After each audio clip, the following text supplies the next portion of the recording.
नमस्कार साथियों, आप सबका पुनः स्वागत है श्रद्धा एस्ट्रो ज्योतिष में। आज हम लोग सिंह लग्न के बारे में चर्चा करने वाले हैं कि इनका स्वभाव किस प्रकार का होता है, इनका जो इंटरनल नेचर है, इनका आंतरिक स्वरूप किस प्रकार का होता है, वो आपके सामने हम लोग चर्चा करने वाले हैं। और शुरुआत करने से पहले अपने बारे में बताऊं, मेरा नाम है सनत कुमार वाजपेयी। मैंने बीटेक किया electronics and communication government college Sirsa से, और मैं मेडिकल इलेक्ट्रॉनिक्स में वैसे लेक्चर लेता हूँ। एस्ट्रोलॉजी मेरा पैशन है और मैं चाहता हूँ कि इसके जो सही फैक्ट हैं वो समाज तक पहुँचें। और इसी भावना के साथ हम लोगों ने श्रद्धा एस्ट्रोलॉजी एस्ट्रो ज्योतिष का जो चैनल है उसको शुरुआत की है उसकी। और आप लोगों से रिक्वेस्ट है कि इससे पहले जो प्लेलिस्ट है हमारी आओ ज्योतिष सीखें, वो उस वीडियो को देखकर तब आप यहाँ आएँ, ताकि आपको बेसिक जानकारी मिल जाए कि ये भाव क्या हैं, लग्न का थोड़ा नेचर भी समझ में आ जाए और राशि का थोड़ा सा नेचर और समझ में आ जाए, तब आप यहाँ आएंगे थोड़ा और आसानी हो जाएगी। क्लियर हो गया? तो हम लोग शुरू से लेकर एंड तक सारे लेवल कवर करने वाले हैं इस चैनल में। आप लोग हमारे साथ जुड़े रहें और चैनल को ज़रूर सब्सक्राइब करें। यस, तो है सिंह लग्न के बारे में या लियो असेंडेंट। तो सिंह लग्न, जैसे ये कभी ग्रहों के बारे में जब आपने पढ़ा हो बेसिक जानकारी, तो सूर्य को सभी ग्रहों में राजा की संज्ञा दी गई है, किंग की संज्ञा दी गई है। और आपको पता है जिस प्रकार से सिंह राशि में स्वभाव दिखना चाहिए, और तो करीब करीब वैसा ही सूर्य का स्वभाव माना जाता है। मतलब आप समझ रहे हैं कि वो एक किंग हैं, राजा हैं, जो स्वभाव से थोड़े एग्रेसिव भी होते हैं। माने इनको क्रूर ग्रह माना जाता है। याद रखिए, पाप ग्रह का श्रेणी अलग है, क्रूर ग्रह का श्रेणी अलग है। भाई किंग अगर थोड़ा एग्रेसिव नहीं होगा तो बात नहीं बनेगी। तो इसी प्रकार से क्योंकि इनके स्वामी जो हैं सिंह लग्न के, वो सूर्य होते हैं, तो अगर सूर्य कहीं स्वग्रही हो जाए या सूर्य उच्च के होकर बैठ जाएं, सूर्य उच्च के कहाँ होते हैं? मेष में उच्च के हो जाते हैं, या अपने फ्रेंड के घर में भी बैठ जाएं, यहाँ भी बैठ जाएं, तो भी अच्छा होगा। याद रखिएगा, यहाँ एक इसमें दिक्कत क्या आ सकती है कि क्योंकि ये अपने लग्न से 12 हो जाते हैं, माने अपने आप से 12, तो इससे ये होता है कि इस घर को वो इस घर से वो व्यय की तरफ जा रहे हैं। ये कह सकते हैं आपका जो अपना जन्म स्थान है वहाँ से प्राय आप दूर जा सकते हैं। कई बार ये विदेश गमन का कारण भी बनता है, या अपने घर से बहुत दूर आप एस्टेब्लिश होते हैं तो ज़्यादा तरक्की मिलती है आपको। अगर वो देखिए, याद रखना इस चीज़ को, अगर यहाँ पर वो कोई एनिमी हाउस में चले जाते हैं 12वें भाव में, तो फिर वो रिजल्ट को नेगेटिव कर, माने दूर जाकर दुखी होना, लेकिन ये दूर जाकर सुखी होने के गुण हैं। समझ रहे हैं आप इस चीज को आप कैसे भी कहें, किसी भी लग्न में देख सकते हैं। जैसे मान लीजिए मेष लग्न की कुंडली, 1 2 3 4 5 मेष लग्न, एरीज एसेंडेंट की बात करूं तो 4 नंबर यहां चंद्रमा है, 5 नंबर सूर्य है। तो अगर सूर्य यहां अगर हम लिख के दिखाएं, जैसे 5 नंबर की राशि और 4 नंबर की राशि यहां पड़ जाए, तो यहां पर मान लीजिए ये सूर्य इसके स्वामी है, और ये चले गए कहां पर? अपने से 12वें चले गए। अपने से 12वें यानी 1 2 3 4 गिनेंगे तो ये क्या है? 12वां। अपने से 12 अगर सूर्य चले जाते हैं मेष लग्न की कुंडली में, तो एक बार प्रथम दृष्टा देखने पर आपको लगेगा यार सब गड़बड़ हो गया, तो व्यय के भाव में चले गए। लेकिन आप शायद भूल रहे हैं कि हमें यह भी देखना पड़ेगा कि वो मित्र राशि है कि शत्रु राशि है।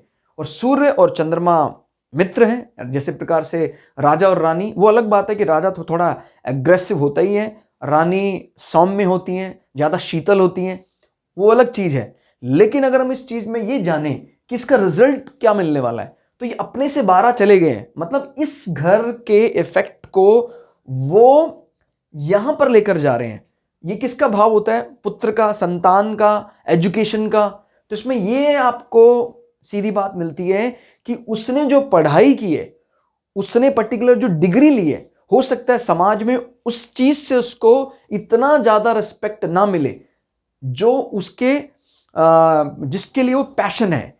याद रखें, क्योंकि 14 घर आपके इंटरेस्ट को भी बताता है। तो आपके जीवन में आपकी एजुकेशन से ज्यादा आपके इंटरेस्ट से लोग आपको जानेंगे। डिग्री की कोई मायने नहीं होंगे अगर इस प्रकार का बनता है। ऐसी सेम यहां पर है, सूर्य इस घर के हैं, यहां है। क्लियर? क्योंकि वो मित्र घर में है, मतलब क्योंकि यहां मित्र में है, तो अगर वो अपनी चीजें जो उनको अच्छी लगती हैं उसको अपना व्यवसाय बनाए, तो वो अपनी एजुकेशन से भी ज्यादा कमाई करेंगे। या उनका जो मेन जिसकी उन्होंने पढ़ाई की है, जिसकी उन्होंने डिग्री ली है, उससे ज्यादा समाज उसको जानेगा। प्यार करेगा, रिजल्ट मिलेगा। क्लियर? यहां पर भी कुछ ऐसा ही है। अगर सूर्य यहां चले जाते हैं तो फिर ऐसे व्यक्ति को ज्यादा जाना जाएगा। मूल स्वभाव की बात करें तो सूर्य जिस प्रकार से बताते क्या है, सूर्य बताते हैं कि एग्रेशन, थोड़ा डायनामिक रहते हैं ऐसे व्यक्ति, और क्रोध दिलाना ऐसे व्यक्ति को ज़्यादा ठीक नहीं होता है कि फिर वो अगर राजा हैं तो आपको पता है क्रोध का कोई ना कोई अर्थ होता है। तो क्रोध इनका एक अलंकार भी हो सकता है, जैसे हमने इससे पहले वाले लग्नों में डिस्कस किया था। तो जैसे इनका स्वभाव कुछ कुछ मेष लग्न से मिलता जुलता है, हालांकि मेष फिर वही एक्सट्रीम लेवल, क्योंकि वो कमांडर है और ये किंग है। किंग का क्रोध एक अलग टाइप का होता है, कमांडर तो भाई बिना तलवार के बात ही नहीं करता है। किंग जो है वो क्रोध करता है, वो कानून नियमों पर बात करता है क्रोध में भी।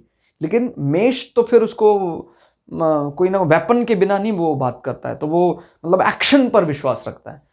इसका क्रोध थोड़ा डिफरेंट लेवल का है, लाइक अ राजा, किंग का जो है एक्शन, अथॉरिटी, इस प्रकार से वो रिप्लाई करता है। तो इस प्रकार से मतलब सभी लग्न के एडवांटेज और डिसएडवांटेज आपको पता होंगे तो आप किसी भी योग का सही सही विवरण निकाल सकते हैं, उसका रिजल्ट निकाल सकते हैं कि इसका क्या। देखिए, कोई भी योग गलत नहीं होता है।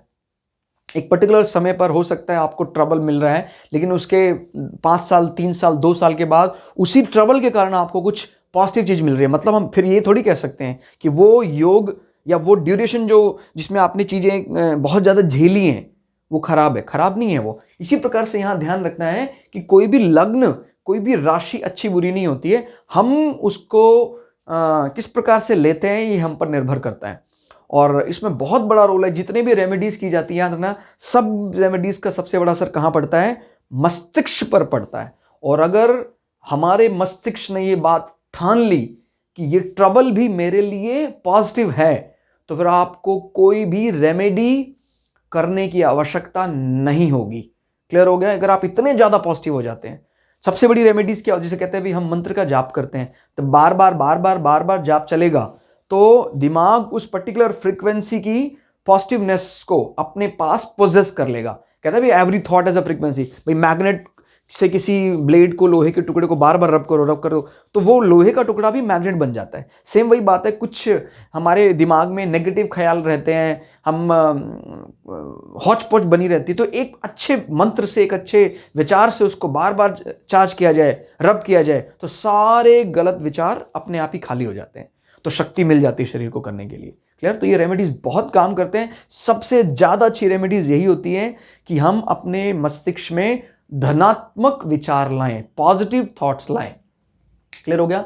अब हम इसमें मान लीजिए ये कोई सिंह लग्न का व्यक्ति हमें कहता है कि भाई मेरे वैवाहिक जीवन में सुख नहीं है, तो उसके लिए मैं क्या करूं? तो ये देखिए, वैवाहिक जीवन या कहें उसका प्रेम या इस प्रकार का एग्रीमेंट का जो भाव है वो है 7वां भाव, और इसमें कौन सी राशि पड़ रही है? कुंभ राशि। इनके स्वामी क्या है?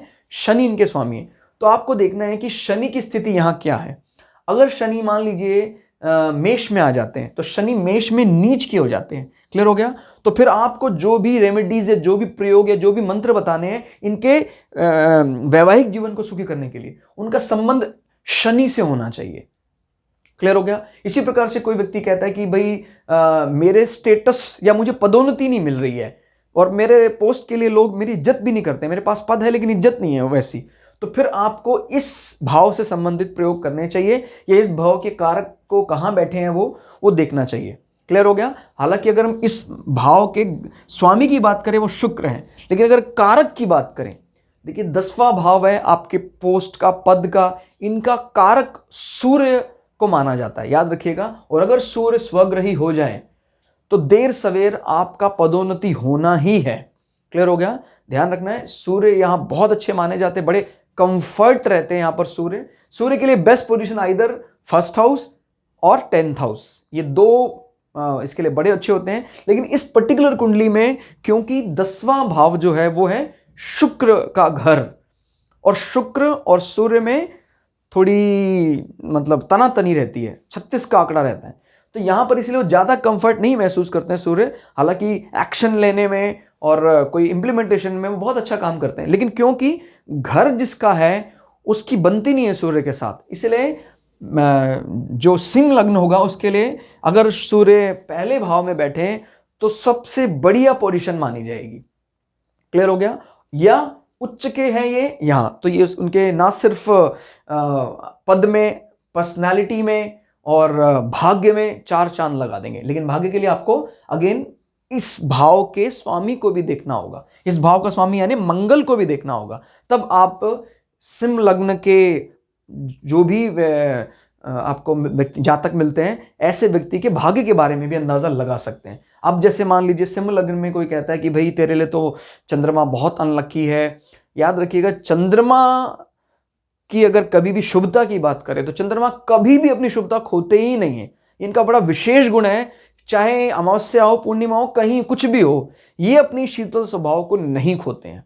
ये हमेशा अपना उस गुण को अपने पास हमेशा रखते हैं। अब लोग कहते हैं कि भाई वो जैसे हमने लास्ट में भी डिस्कस किया था कि भाई अमावस्या के आसपास चंद्रमा है वो तो खराब हो ही होगा, चाहे कितनी डिग्री का हो। ये एक गलत तरीका है, किसी भी व्यक्ति के अंदर ये भय पैदा कर सकता है। आपने उस चीज़ के रेलेवेंस को समझाया ही नहीं। ऐसे तो पूर्णिमा में तो ग्रहण चंद्र का पड़ता है और अमावस्या में सूर्य का पड़ता है, गलत है इस प्रकार से कह देना। मैंने तो मेरी ऑब्जर्वेशन में तो ये सामने आया है कि आजकल के परिप्रेक्ष्य में जहाँ पर खान पीन में ज़्यादा हम बदलाव करने लगे हैं, अमावस्या के आसपास के जन्म भी बहुत ज़्यादा शुभ माने जा रहे हैं और उन लोगों को ब्लड प्रेशर कभी भी हाई नहीं हो रहा है। तो बढ़िया है ना, हार्ट बीट्स फेल नहीं होगा, उसका हार्ट अटैक आने का चांसेस कम है उसको। आजकल के परिप्रेक्ष्य में अमावस्या के पास जिसका जन्म हो रहा है उसको नहीं हार्ट अटैक परेशान कर रहा है या उसको हाई ब्लड प्रेशर परेशान नहीं कर रहा है। तो ये बात को याद रखना है कि चंद्रमा कभी भी पूरी तरह अशुभ कह देना गलत होगा। भाई अमावस्या को कितने हजारों लोग पैदा हुए हैं, अमावस्या के आसपास कितने हजारों, क्या वो सारे अनलकी हैं? ये कोई सही तरीका नहीं हो सकता है। जिस समय में हम रहते हैं उस समय के अनुसार बात की जाए तो ज़्यादा अच्छा है। ये समय है क्योंकि जैसे बृहद पराशर होरा शास्त्र जब श्री पराशर ऋषि ने लिखा था, उस समय जो आदमी का कहता था जीवन का ध्येय होता था, लक्ष्य होता था, वो कुछ और होता था। उस समय कोई इस प्रकार का पब्लिक सेक्टर गवर्नमेंट जॉब का कोई ऐसा विधान नहीं था। क्लियर? तो जीवन में ये ध्येय नहीं होता था कि भाई मुझे सरकारी नौकरी सेंट्रल गवर्नमेंट या स्टेट गवर्नमेंट में चाहिए। उस समय ध्येय कुछ और होता, उस समय सीधा ईश्वर की प्रार्थना, सात्विकता को ही हम नंबर 1 पर गिनते थे। लेकिन आजकल अगर आप देखें, जिन लोगों को हम वेस्टर्न कंट्री कह के या पाश्चात्य सभ्यता कह के चिढ़ाते थे या इनको कहते थे भाई ये तो म्लेच्छ हैं, वेस्टर्न कंट्री वाले, अमेरिकन्स एंड ब्रिटिशियर्स, आज हम उन्हीं देशों में जाना अपना सौभाग्य समझते हैं। तो इसको ध्यान रखना जरूरी है। अगर सौभाग्य समझते हैं तो मतलब उस कुंडली के उस ग्रह और उस भाव को भी अच्छी दृष्टि में देखा जाना चाहिए। तो अगर हम 12वें भाव, 8वें भाव या 4थे भाव को गलत दृष्टि से देख रहे हैं तो ये हमारी बुद्धि का फेर है। क्लियर हो गया? ये गलत नहीं है, क्योंकि वो आज वेस्टर्न कंट्री में ही ज्यादा धन और इज्जत की कामना से जा रहा है, तो वो एक प्रकार से उसके लिए भाग्य का कारण बन रहा है। इसलिए इसको कह देना कि नहीं यार चंद्रमा तेरा 12वें भाव में है, भाई गलत है, नहीं, वो स्वग्रही होके बैठे हैं। क्लियर? और वैसे भी चंद्रमा अगर 12वें भाव में है, किसी भी राशि में बैठे हैं और उनका लग्न बहुत अच्छा है, उनके त्रिकोण बहुत अच्छे हैं, तो वो बेचैन जरूर रहेगा। लेकिन बेचैन कौन नहीं रहता है? मतलब इसका सीधा अर्थ क्या है? अगर बेचैनी होगी तो लक्ष्य की तरफ बढ़ना आसान होगा, और अगर सब कुछ शांत हो जाए तो लक्ष्य की तरफ बढ़ना हमारे लिए मुश्किल हो जाएगा। फिर हम सोचेंगे यार सब कुछ तो हमारे पास है। क्लियर? तो कई लोगों को ये प्रोफाइल ज्यादा सूट करता है, कई लोगों को वो प्रोफाइल सूट करता है, लेकिन ये कहना कि ये दुर्भाग्यशाली है, वो दुर्भाग्यशाली नहीं कहा जा सकता। क्लियर हो गया? और इसमें अगर कुछ और विशेष बात अगर करनी हो तो हम ये देख सकते हैं कि यहाँ पर मंगल, जो सूर्य या कहें सिंह लगन के लिए मंगल बड़े अच्छे ग्रह, शुभ ग्रह माने जाएं। क्यों? एक तो ये केंद्र के मालिक बन रहे हैं और ये जो त्रिकोण है इसके भी मालिक बन रहे हैं, माने 8वां और पहला, इन दोनों घरों के मालिक यहाँ मंगल बन रहे हैं। कई जगह 8वें घर के स्वामी को केतु भी कहा जाता है। तो तो ये ध्यान रखना। लेकिन इनका मूल कारक जो है वो मंगल को ही माना जाए। वृश्चिक राशि के स्वभाव जो मंगल को ही माना जाता है। हाँ, अगर मंगल पूरी तरह से ग्रसित है तो फिर हम केतु को इनकी लॉर्डशिप दे देते हैं। अगर यहाँ पर मंगल स्वग्रही हो जाते हैं तो फिर ना सिर्फ ये आपके भाग्य पर चार चांद लगाते हैं, ये आपका जो रियल एस्टेट बिजनेस है, कोई ऐसा व्यापार जो रियल एस्टेट से संबंधित, आपका खुद का घर बड़ा ही भव्य हो जाता है। फिर क्लियर हो गया, क्योंकि मंगल वैसे भी भव्यता में कोई कमी नहीं छोड़ते हैं। इनका मेन गुण ही मंगल का जमीन से संबंधित सभी विषयों में ऐसे व्यक्तियों को फायदा होगा। क्लियर। और इस कुंडली में माँ का रोल भी थोड़ा सा डायनामिक होता है, क्योंकि माँ का संबंध यहाँ मंगल से बनता है। क्लियर हो गया। अगर मंगल शुभ है तो माँ बहुत डिसिप्लिन होंगी, अपने बच्चों को नियमों से चलाने वाली होंगी। क्लियर। लेकिन अगर मंगल पीड़ित हो गया तो फिर ऐसे व्यक्ति के डिस्प्यूट हो सकते हैं, झगड़े हो सकते हैं, क्योंकि चौथा घर माँ का घर भी माना जाता है। और शुद्ध आय या शुद्ध बचत तो देख रहे हैं आप, शुद्ध आय और शुद्ध बचत दोनों का यहां पर स्वामी बुध बनता है सिंह लग्न में। तो अगर यहां पर बुध अच्छे हो जाते हैं सिंह लग्न में तो शुद्ध आय और शुद्ध आपका कह सकते हैं बचत, नेट प्रॉफिट, वो दोनों में ही बड़ा लाभकारी होगा। क्लियर हो गया। आपका जो एसेट्स है यानी आय और बचत दोनों बुध के ही अंडर आ रहे हैं। और अगर बुध अच्छा हो जाता है इस कुंडली में तो ना सिर्फ आय बल्कि उसकी बचत भी बहुत, सेविंग भी होती है। कई लोगों की कुंडली में क्या होता है, आय बहुत अच्छी होती है, जिंदगी पर बहुत कमाते हैं, लेकिन जब उसका उपभोग का समय आता है तो क्योंकि उनका दूसरा ग्रह अफेक्टेड है, खराब है, तो वो उन चीज़ों का कभी उपभोग नहीं कर पाते हैं। कहते हैं यार बड़ी लगन से पैसा कमाया और जब 60-65 साल की उम्र आई वो सारा का सारा पैसा बैंकरप्ट हो गया, किसी कारण से वो खाली हो गया, वो उपभोग नहीं कर पाया। कई में ऐसा होता है आय का घर बड़ा वीक है लेकिन दूसरा घर बड़ा स्ट्रांग है, तो इसका मतलब ये है कि भाई उसको जिंदगी भर कोई सधी हुई आय नहीं रही, लेकिन उसके बैंक बैलेंस में कभी कमी नहीं है। आप सोच रहे हैं ये कैसे संभव है? ऐसा संभव है, बहुत लोग ऐसे हैं कि जिनको कहीं परिवार के जरिए या मित्रों के जरिए या कोई किसी भी प्रकार का अनुदान सदैव मिलता रहता है। तो आज के परिप्रेक्ष्य में किसी भी कुंडली को आप देख रहे हैं तो सबसे पहले 11वां भाव देखें, दूसरा घर देखें, 9वां घर देखें और 5वां घर देखें। अगर ये अच्छे हैं तो एटलीस्ट उसको कुछ भी मिले ना मिले, शरीर ना मिले, उसको बुद्धि ना मिले, लेकिन उसको आय, भाग्य और 5वां घर उसका संतान, विद्या और दूसरा घर उसका एसेट्स, ये तो है। और सबसे पहले अगर शुरू करना चाहते हैं आप कि क्योंकि कोई भी आदमी, देखिए हमारा मानना कुछ और हो सकता है, लेकिन सामने वाला जो आपके सामने अपनी कुंडली लेकर आया है उसका मानना तो एक ही है, भाई इसको जीवन में लाभ होगा या नहीं होगा, इसकी इच्छाएं पूरी होंगी या नहीं होंगी, वो यहां है 11वां भाव। इसीलिए 11वें भाव में कोई भी ग्रह अच्छा ही माना जाता है आज के परिप्रेक्ष्य में। क्लियर हो गया?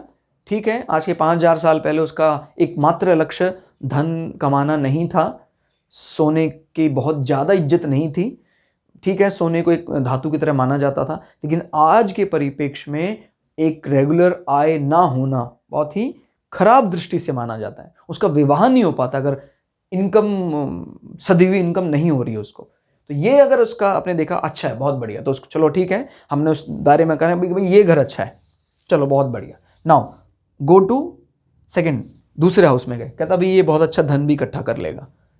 मतलब जो व्यक्ति आपके सामने आया, हम क्या कह रहे हैं वो अभी बाद में बात करेंगे, हम तो ये इसकी चर्चा करते हैं। हम तो भाई पहला, चौथा, 7वां, 10वां घर केंद्र, हम तो इसकी बहुत, क्योंकि आगे चलकर जीवन में और भी तो कुछ चाहिए। लेकिन अभी जो आपके सामने व्यक्ति है उसको इससे सेटिस्फाई आप करेंगे 11वें भाव से, दूसरे भाव से, फिर उसके 5वें भाव से और उसके 9वें भाव से, और कहें फिर उसके बाद कहाँ चले जाएं, फिर आप उसके शरीर को देख लीजिए, फिर आप उसके वैवाहिक सुख को देख लीजिए। तो आप इस प्रकार से अगर देखेंगे तो कुंडली को विवेचन करना बहुत आसान हो जाएगा आपके लिए। तो ये सिंह लग्न का हमने अलग अलग नंबर्स जो हैं, इसके अलग अलग हाउसेज हैं, उनके ग्रह के बारे में डिस्कस किया। डायनामिक पर्सनैलिटी होती हैं और जिस प्रकार से सूर्य का स्वभाव है, लेकिन इसका क्रोध मेष से काफ़ी ज़्यादा डिफरेंट होता है। ये क्रोध भी करते हैं तो नियमों के साथ, क्लियर, ये एक्शन भी लेते हैं तो नियमों के साथ, मेष एक्शन लेता है वेपन्स के साथ। क्लियर, तो थोड़ा सा फर्क है इन क्रोधों में। तो दोस्तों आज की इस क्लास में इतना ही, मिलते हैं अगली क्लास में, तब तक के लिए जय हिंद, जय भारत। ज्योतिष का ज्ञान दुनिया में अमर हो, इसी कामना के साथ। जय भृगु पराशरा, जय शुक्राचार्य, धन्यवाद।